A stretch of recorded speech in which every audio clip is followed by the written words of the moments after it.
There were so many composers with day jobs or jobs on the side, some because their parents wanted them to, others because of necessity, and others just had passions they wanted to pursue outside of music.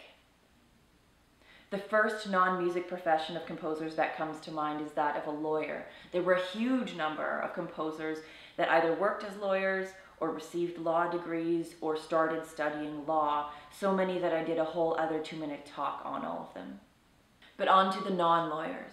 First of all, we have Giuseppe Verdi. Verdi grew up a peasant, and he really never strayed too far away from those roots.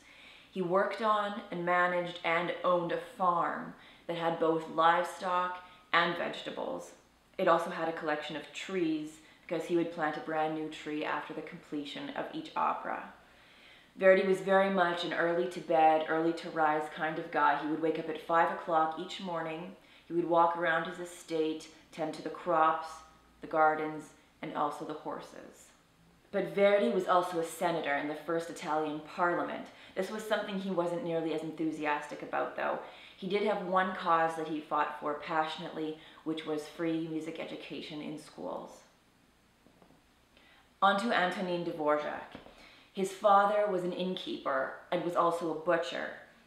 And his father was a butcher, and his father was a butcher as well. So Antonin Dvorak, being the oldest son, was really supposed to become a butcher. And he was for a while, actually. But at a very early age, he begged his father to give up being a butcher in order to pursue music. Just like Verdi, Dvorak was in the parliament. He was in the second house of the Austrian parliament. And also, just like Verdi, Dvorak was not overly dedicated to it.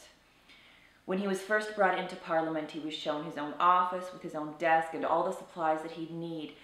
And he was especially impressed with the pencils he was given.